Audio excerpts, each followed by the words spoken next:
Hey, welcome back to the Wildings Landing. This is Lori. I'm going to show you the good, the bad, and the ugly. We are a 2.5 acre off-grid homestead that is learning to grow food. This is probably the best garden I've had in a long time. Take you a walk around, show you the good, the bad, and the because I've got some of those. Right here we have our graffiti cauliflower, and I was peeking. I don't know if I'm going to be able to get it for you on camera. I don't know if you guys can see, but we do have little tiny purple heads forming down there on this one. They might be a little more visible on this one. Not sure. Last year I was able to get a picture of this, but boy did that take some effort. Right down in there.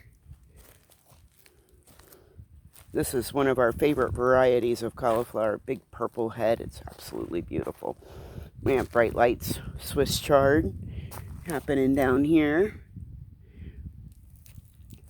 Our next row is our two varieties of cabbage. We have the red jeweled cabbage, and they're at different stages. I lost some when I first planted, so I came back in with transplants, and so we've got them at different stages here. Some are just starting to make a head down there. This is the Savory King variety. It's also starting to head up for me. I know I'm kind of in my own video here, but sorry about that shadow. This red jewel is getting a really big head on it.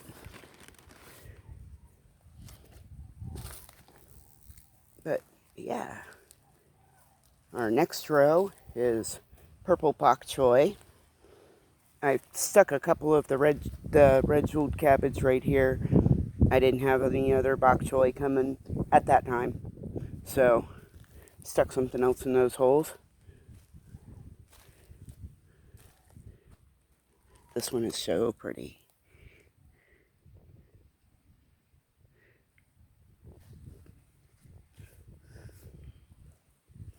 And right here we have our flash collards. Most of these seeds, with the exception of the purple Bok Choy, came from Haas Tools. Purple Bok Choy, I think I got it True Leaf. I'm not sure. Over here we've got a variety of different types of peppers. The row closest to you on this side of the trellising is banana peppers. On the other side we have orange you sweet variety, which is an orange bell pepper.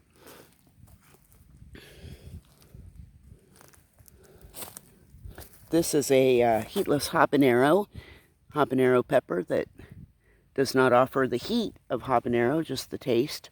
Looking forward to those. Have a lot of those coming.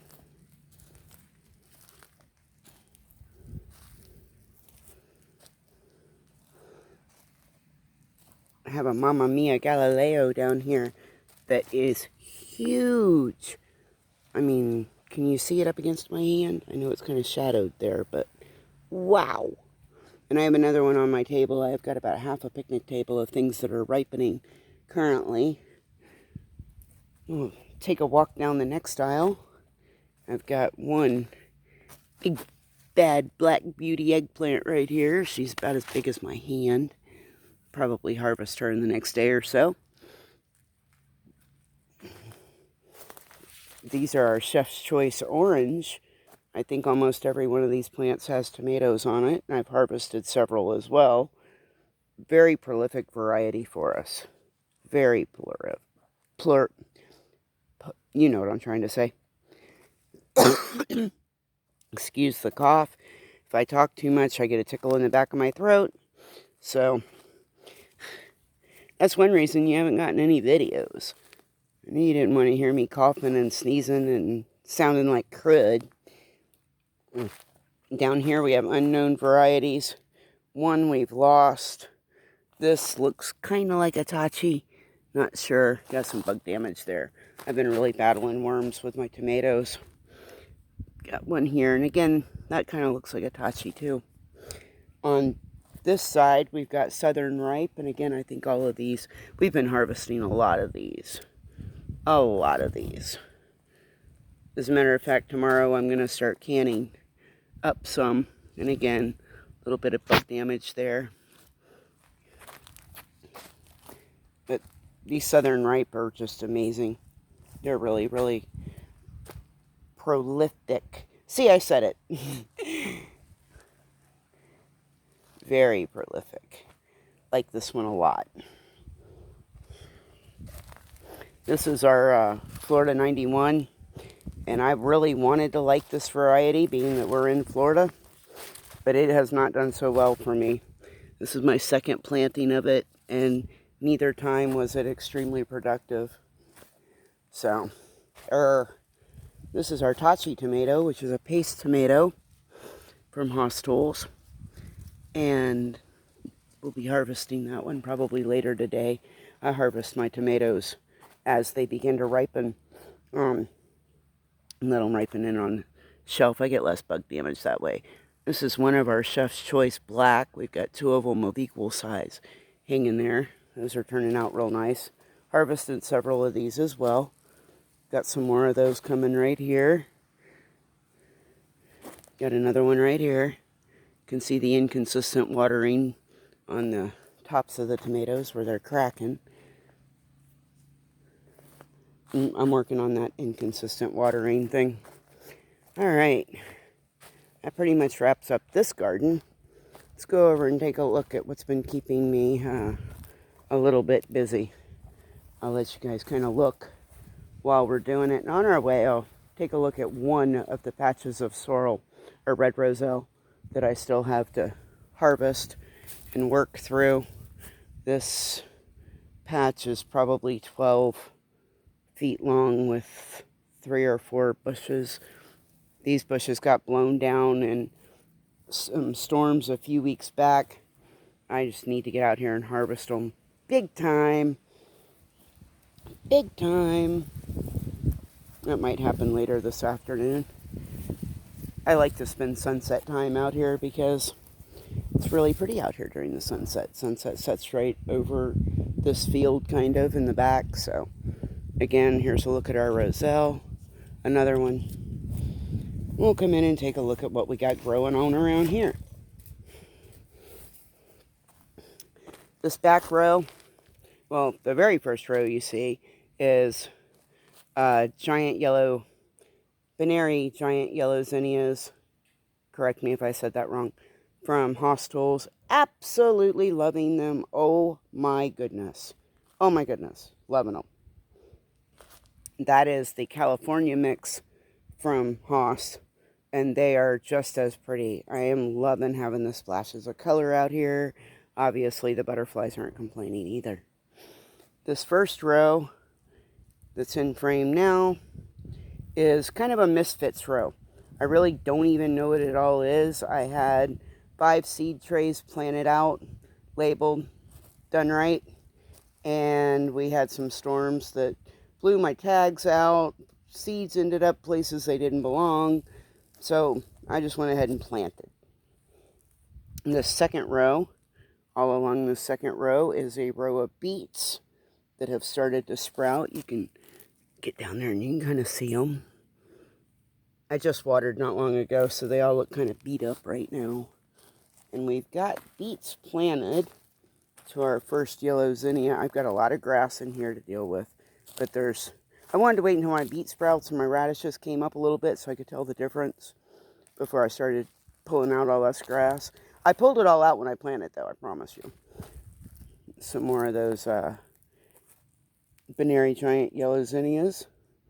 And from this point out, we have beets planted, which I'm seeing a lot of sprouts.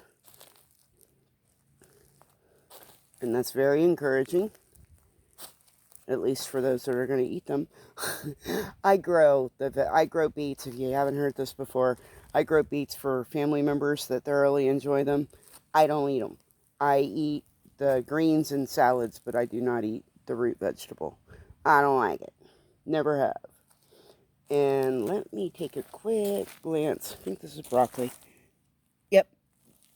This row is Imperial Broccoli, and we've got 1, 2, 3, 4, 5, 6, 7 of those planted. And this is a green magic broccoli that we planted last year. We've got 1, 2, 3, 4, 5, 6, 7, 8, 9, 10 or so of those. Over here we have another row, another portion of a row of red jeweled cabbage. Just tiny little sprouts. These seedlings have only been out a few days. I hope you're even able to see them. Like right there.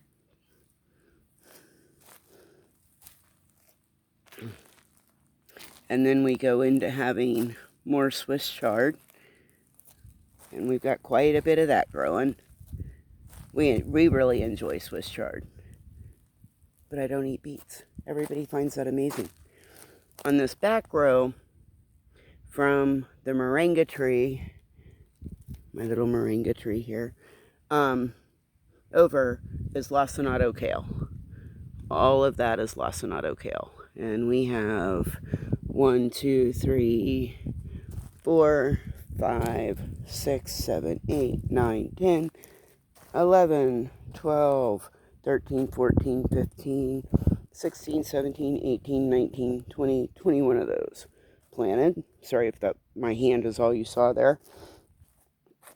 Coming back down this row, we've got Sun Angel spinach and another moringa.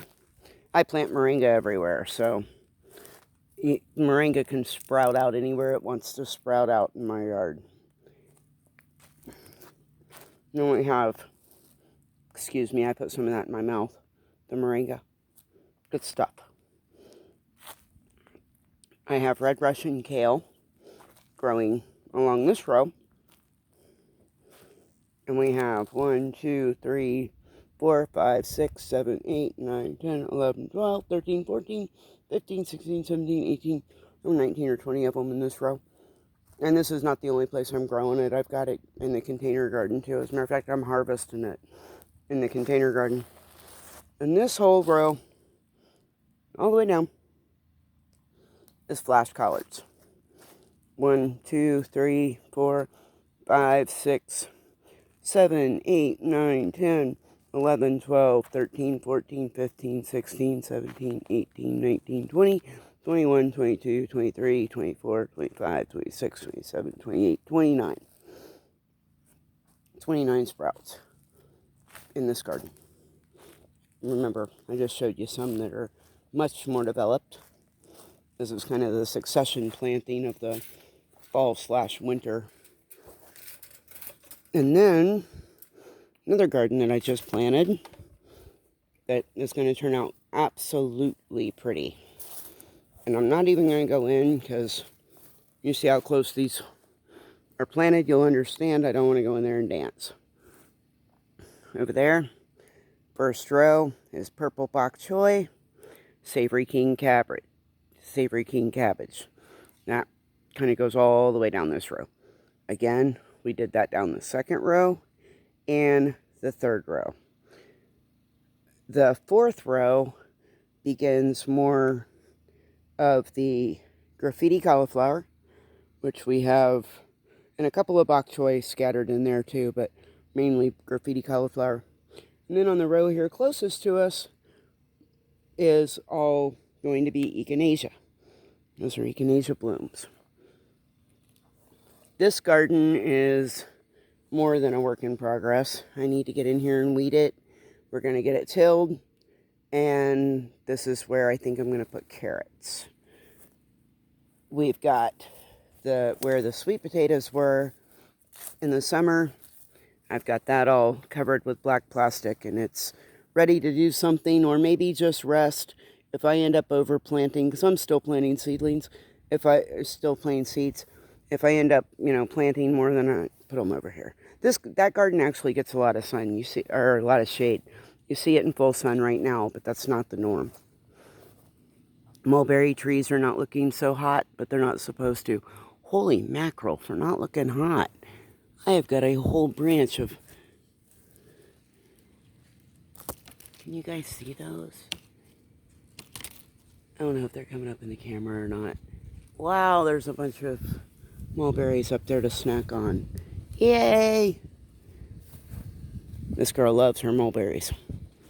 And this garden, again, it's part of the garden we're going to redo. I haven't pulled out these cucumbers yet because I kind of wanted to show you how bad it turned out. I don't always show you the good. I'll show you the bad too. Still really struggling learning how to grow anything in the cucumber family.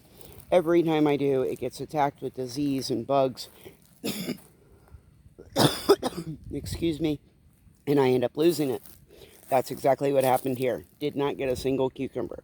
Had some cucumbers form before I felt like they were big enough to harvest. I guess what you call pickle worm got in them. Not cool. Down here we have Burgundy bush beans, and they're doing really well. I harvested enough beans yesterday for David and I to have for dinner, so in one picking, which never seems to happen with me and green beans. This one's looking a little sad, but this one's been here a long time too. And then all of these peppers are coming out. That one on the end is probably a jalapeno that we will talk about later. I have them planted in another place, and I want them not to be over here by my sweet peppers. So probably going to pull all of this out, pull this trellis down, let this get tilled too. And over here we have more of the Burgundy bush beans. Such a beautiful bloom on these. This one is my oldest one in this garden. It's pretty much toast now. But I harvested a lot of beans off of it. Here's one. Those are really pretty. I understand they turn green when you cook them, but they sure are pretty in the garden. Alright folks, before my voice starts giving out and all I'm doing is coughing, I think I'm going to close for now. I'm going to bring you very soon what's going on in the container garden, what's going on up in the food forest, what's going on in the, I guess we call them extra garden. I've got a whole nother potted garden started. We've got sweet potatoes that, as long as I don't get a frost between now and the end of January, they are looking very promising. Very promising. It might be my best harvest of sweet potatoes yet, and it was a gamble. And that's, again, if we don't get a frost. We'll see. All right, folks, I appreciate you. I appreciate your time. I thank you for stopping by, checking us out, seeing what we're up to.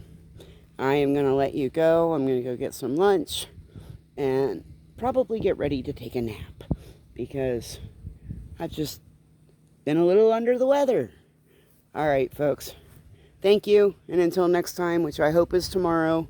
No, it won't be tomorrow. I won't be here tomorrow. Probably Thursday or Friday. We'll cover at least one more garden. And I'll leave you with a look of these beautiful moringa trees. That, believe it or not, I feel like I just got them back. But they are so pretty.